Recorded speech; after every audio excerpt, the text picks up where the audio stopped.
Hey guys, and welcome back to Final Fantasy the Crystal Chronicles.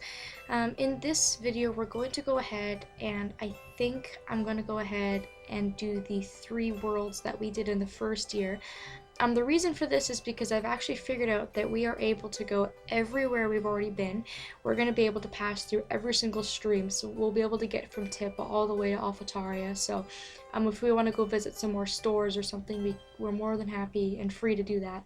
But we're also able to go and visit 2 new worlds. So I think year 3, we're going to actually visit 5 worlds. So we're going to start with the River Belle Path because although it's your first world, you actually get a lot of changes in year 2 and year 3. So we're going to go there and we're going to get a drop from here.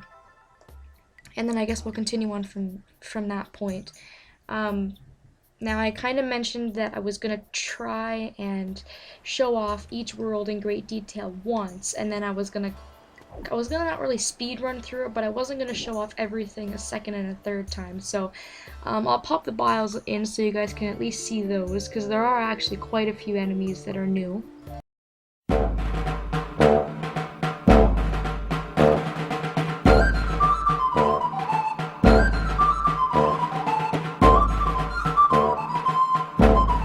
So we're gonna be running into a lot more monsters and a lot more mobs and things like that. It's a good thing because you can get a lot more drops. We're going to be getting a lot of new equipment and stuff like that as well, which is really cool. I'm not going to show all the shortcuts that are not necessary in this world because we don't need them, obviously. We've already seen them. We don't have to go visit the Moogle home again because you only get 1 stamp from each world, and that's not necessary, so you don't have to worry about that. And I won't be showing the boss battle because the boss battle is exactly the same in cycles 1 and 2. In year 3 it changes, but years 1 and 2 the boss battle is the same and it's not really necessary to show you. So I'm gonna try and I guess speed run this quote unquote the best that I can, but I will be saving, so I don't want to completely miss everything. I'll pick up chests and stuff so you can see chests that are different and chests that are the same and things like that as well. So Stone Hedgehog I defeat him with physical attacks because he has pretty much resistance to every single type of magic. Goblins you can defeat with fire, obviously, that's nothing new. You just have a few more different types of goblins. You've got the goblin spear, you've got a goblin mage. These chests that have spells in them tend to be the same. That one had a cure spell in our first cycle, it's going to have a cure spell in our second cycle. Again, you're gonna have to defeat the guard to get your key. Now, what happens with monsters that have already been in this world, so cycle 1 monsters that are still here, is they get a little bit stronger, but not by much. I think when you're in single player mode, they multiply by times 1.50 or something like that, which really isn't a whole lot, but they do get a little bit stronger. Mind you, by the time you come back, you'll probably have better weapons, and they'll seem just as weak as they were when you were here the first time. So you can see we got a griffin here, which is annoying. I find the griffin teamed up with the goblins are probably the most annoying thing about this stage because he's attacking you vigorously. They're very, very violent, I find. And goblins are really fast, and they're also attacking you, so if they get mobbed together, it can be really irritating. And I also changed my weapon. I forgot to mention, the last video we finished up the sluice and we went to year 3, but I decided to go back to the Moshet Manor and do my save from there because I was more happy with the drops I got in the Moshet Manor than I was with the drops that I got in the sluice. So I got some alloy from the gargoyles and I was able to make another weapon which is stronger and better, which is really nice because my attack's almost at 40 now, which at this point in the game really isn't too bad. So still sticking with the physical attack powers. I tried using Holy on my practice file because Holy is probably one of the best spells in the game, but since I don't have very good magic, it didn't do a whole lot, which was disappointing, but again, I'm still trying to work on some magic here. Those stone hedgehogs only have they're only supposed to have like HP, but they have some crazy defense. And like I said, just use your attacks on them. It's probably the best thing to do. Pure stone. So the reason we're coming up here is to get the chest. We already got the Moogle home, but we don't need to go there again. There's a chest up here, and I think the one we're getting has an artifact in it, which I don't want to miss out on, so we will go and see what it is. Because chests do change every single year. Like I said, it just seems to be like the magic spells that stay the same, but if you get like a tomb, or you get a piece of equipment or something, or like an artifact in a chest, it kind of seems to vary each year. The artifact chests also seem to be the same, which is kind of ironic. It's like, if you come back here a second or a third time, you basically know the area like the back of your hand, because things are the same with a few changes, as you can see here. Try my best to speedrun through here, but I'm not a speedrunner, and monster drops are kind of important, so. But I'm not gonna, like I didn't show off this shortcut down here because it's not necessary, because we don't need it anyways, or the shortcut at the beginning of the level, which again is definitely not necessary. And it should be a lot shorter because I'm not gonna put the boss in either. But again, the boss will be a little bit tougher as well, so just come prepared, really. And of course, you don't have to do this world in your year back. What you can do is you can pick between this one, the Mushroom Forest, and the Mine of Cathriggs, and then there's 2 new worlds we can go to, and that will make 3 drops.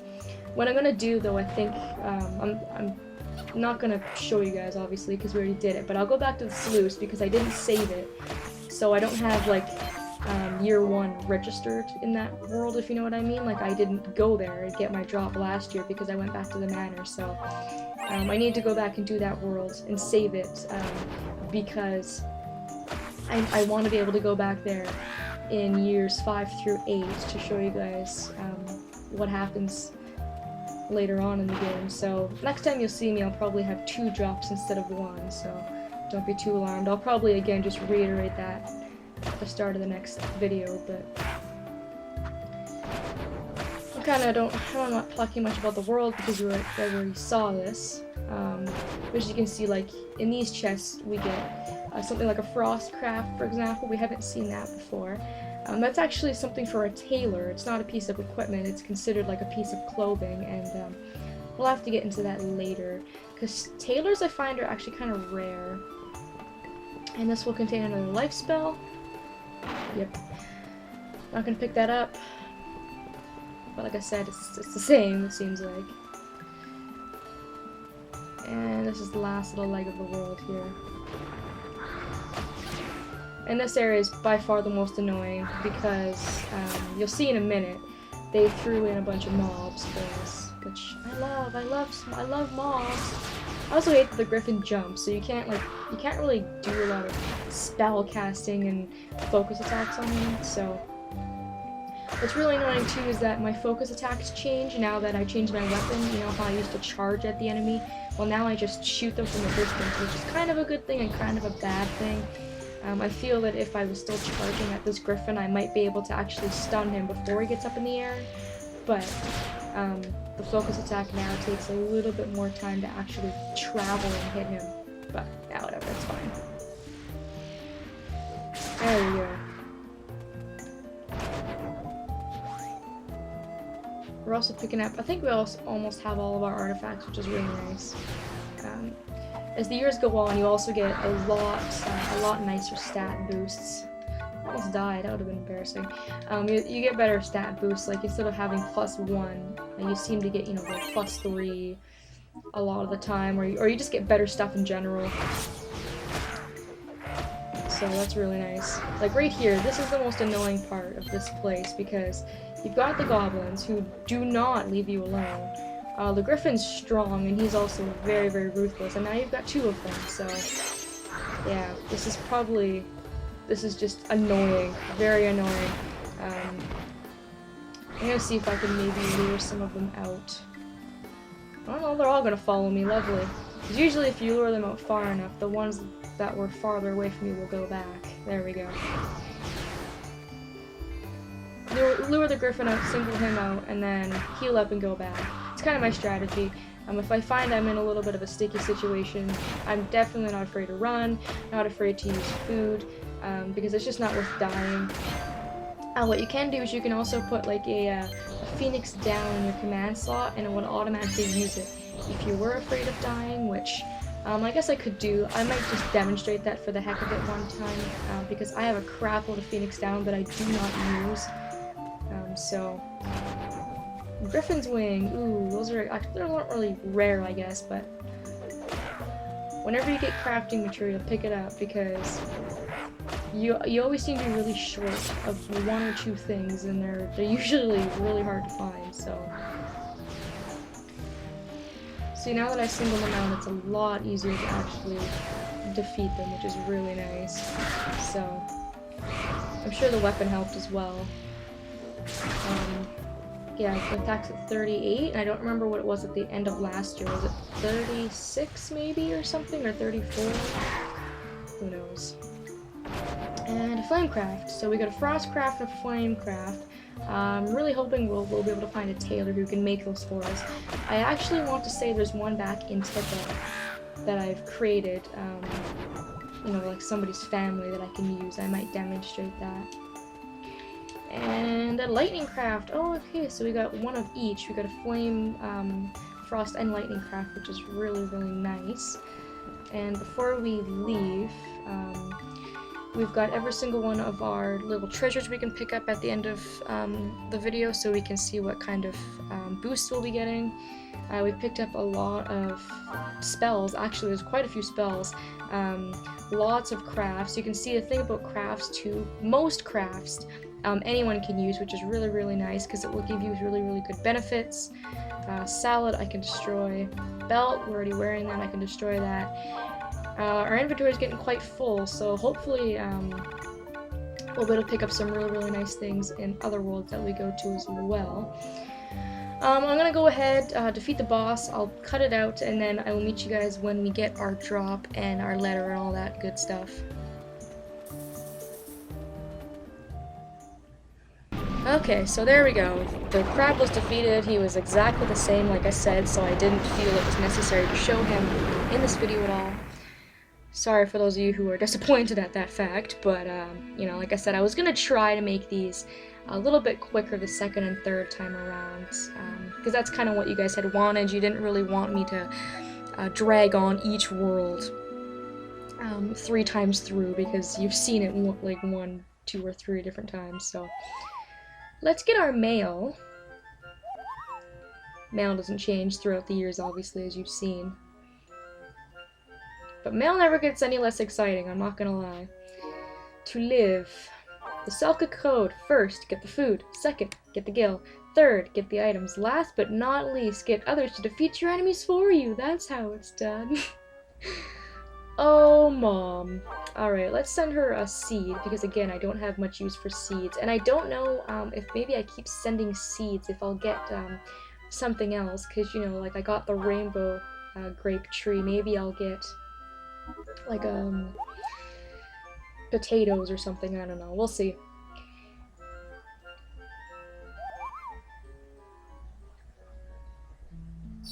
And that's gonna be a terrible spell. I didn't use magic like once. As you can see, 52 is absolutely worthless. So the bonus artifacts we're gonna get are gonna really, really suck. You can see they basically like slapped us in the face. They've put iron in here, which we can pick up anywhere. So that just shows you how crappy we did. Really, a lot of these aren't bad. Strength +2 isn't bad. Magic +3 is probably what I'm going to end up taking. We've already got the other command slot. Magic defense +1. Yeah, I'm going to take magic +3. And that should make it so that our magic is going to be upwards in the 20s now. I'm really hoping. Let's see. I can't see my stats because it won't let me on the main path.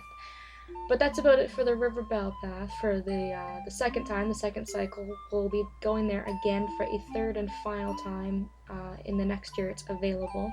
In the next video, we might go back to Tippa to see if I can make any of that equipment I picked up. I'm actually quite happy with the drops I got in that world, so I think it's safe to go ahead and save it here.